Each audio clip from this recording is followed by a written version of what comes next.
जो आवा मोरे सरनाई, रखियो ताहि प्राण की नाई।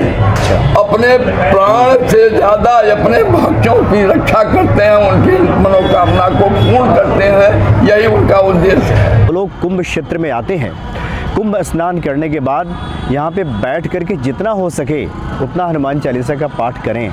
अगर जीवन में बहुत बड़ा संकट है तो आप 108 पाठ करके देखिए, निश्चित ही आपके जीवन से समस्याओं का अंत हो जाएगा। सीताराम सीताराम सीताराम कहिए, सीताराम सीताराम सीताराम कहिए। जाहि विधि राखे राम, ताहि विधि रहिए। सीताराम सीताराम सीताराम कहिए, जाहि विधि राखे राम, ताहि विधि रहिए। मुख में हो राम नाम, राम सेवा हाथ में। मुख में हो राम नाम,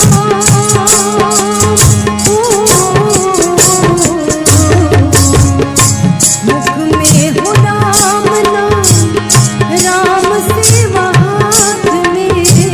तू अकेला नाही प्यारे, राम तेरे साथ में। विधि का विधान जान, हानि लाभ सही। विधि का विधान जान, हानि लाभ सही। जाहि विधि राखे राम, ताहि विधि रहिए। सीताराम सीताराम सीताराम कहिए, जाहि विधि राखे राम, ताहि विधि रहिए।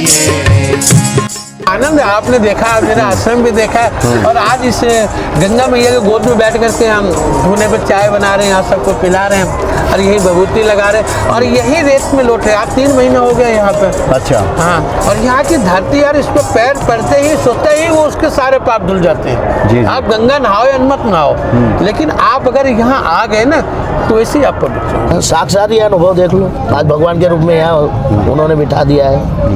जो माता का वो संता बेटा ऊपर वाला है, तो आज खुद पूजने बन गए ना। हमारे क्या औकात है, हम पूजने बन सकते थे। अगर ये 3 में आप सफल हो गए तो दुनिया में कोई ऐसी ताकत नहीं जो आपको गिरा सकती है। अगर एक मोह में आप फंस गए तो आपको गिराने में टाइम नहीं लगेगा। कि आप सुख हो या दुख, आप दोनों में भगवान को भजो। अगर भजोगे नहीं तो दुख में भजोगे, सुख आएगा भूल जाओगे, तो उसका कोई अर्थ नहीं पड़ता है। जय सिया राम। सब सुख लहे तुम्हारी सरना, तुम रक्षक काहू को डरना। इस वक्त हम त्रिवेणी संगम पे उपस्थित हैं। ये तीर्थराज प्रयाग है और बड़ी अद्भुत महिमा है तीर्थराज प्रयाग की।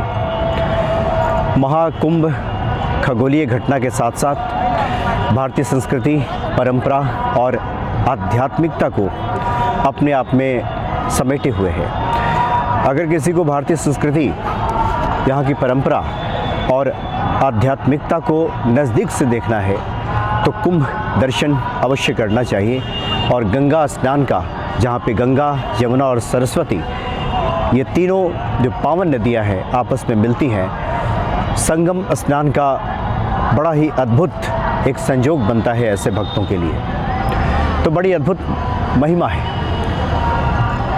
और ऐसा सुयोग, ऐसा संयोग अवश्य ही निर्मित ईश्वर करें, ऐसी प्रार्थना जरूर करनी चाहिए। मेरा भी इरादा था कि यहाँ साधु संतों से ईश्वर की चर्चा हो, श्री हनुमान जी की महिमा के बारे में परिचित हुआ जाए, और साथ ही संगम स्नान का पुण्य प्राप्त किया जाए। इसलिए दिल्ली से, आनंद विहार से, वहाँ ट्रेन के माध्यम से हम प्रयाग पहुँचे। वैसे तो पूरी ट्रेन में ही बड़ा भक्तिमय वातावरण इन दिनों आपको दिखाई देगा। बड़ी संख्या में श्रद्धालु यहाँ पहुँच रहे हैं, और पूरा जो प्रयागराज है एक तो पूरी तरह से दुल्हन की तरह सजा हुआ है, और चारों तरफ यहाँ आध्यात्मिकता का रंग चढ़ा पूरे शहर पे आपको दिखाई देगा। जब इस पावन क्षेत्र में आप जब पधारेंगे, जब यहाँ पे उपस्थित होंगे, तो उसकी तो बात ही निराली है। खासकर जो आकर्षण का केंद्र यहाँ पे नागा बाबा, जो नागा साधु सन्यासी होते हैं, उनसे अगर बातचीत की जाए, कई नागा साधु सन्यासियों से हमारी बातचीत हुई। वे सभी भगवान शिव के उपासक हैं। वैसे ईश्वर के विभिन्न रूपों के उपासक यहाँ पे आपको आसानी से मिल जाएंगे, जिनसे आप आध्यात्मिकता की चर्चा कर सकते हैं, अपने जीवन के उद्धार और कल्याण का मार्ग जान सकते हैं। लेकिन बड़ी तादाद में जो यहाँ पे साधु सन्यासी जो दिखाई दिए, खास करके नागा जो साधु सन्यासी हैं, किसी भी अखाड़े से संबंध रखते हो, वो सभी भगवान शिव के बड़े उपासक हैं और एक से एक गुप्त साधनाएं वो सभी करते हैं। हालांकि ज़्यादातर लोग, चूँकि मेले का वातावरण होता है, लोग चलते फिरते बाबा जी को प्रणाम करके कुछ पूछना चाहते हैं तो वो बातें निकल करके नहीं आती। लेकिन कुछ देर अगर आप संगत करें, कुछ देर बैठें, तो ऐसे गूढ़ रहस्यों के बारे में आपको पता चलेगा कि आप आश्चर्यचकित हो जाएंगे, विस्मय में पड़ जाएंगे। भगवान शिव के साथ साथ यहाँ पे कई साधु सन्यासियों से श्री हनुमान जी को लेकर भी चर्चा हुई। एक तो जब आप संगम क्षेत्र में प्रवेश करेंगे तो संगम बांध जिसे कहते हैं, वहीं पे संकट मोचन हनुमान जी का मंदिर है और ये स्वयंभू हनुमान जी कहे जाते हैं, स्वयंभू हनुमान जी हैं। ये कब से यहाँ पे प्रकट हुए ये कोई नहीं जानता। जो यहाँ पे साधु सन्यासी आपको मिलेंगे वो यही बताते हैं कि वो काफ़ी पहले से देखते आ रहे हैं और उनके जो बाप दादा के समय से भी, उसके पहले से ये मंदिर यहाँ पे अवस्थित है। तो स्वयंभू हनुमान जी वहाँ पे विराजमान हैं। एक बड़ी अद्भुत बात हम आपको बताते हैं, जो कि इन 45 दिनों में जो खगोलीय घटना घटती है, खास करके गुरु और चंद्रमा का जो प्रभाव होता है, इन दिनों में अगर गंगा स्नान करने के बाद हनुमान चालीसा का पाठ किया जाए तो विशेष फल मिलता है। एक हमने नागा बाबा से पूछा कि इन दिनों में हनुमान जी को कैसे प्रसन्न किया जाए, तो उन्होंने कहा कि जो लोग कुंभ क्षेत्र में आते हैं, कुंभ स्नान करने के बाद यहाँ पे बैठ करके जितना हो सके उतना हनुमान चालीसा का पाठ करें। अगर जीवन में बहुत बड़ा संकट है तो आप 108 पाठ करके देखिए, निश्चित ही आपके जीवन से समस्याओं का अंत हो जाएगा। फिर हमने उनसे पूछा कि जो लोग कुंभ स्नान का पुण्य फल प्राप्त नहीं कर पा रहे हैं, जो आपको दूर से सुन रहे हैं, वो क्या करें।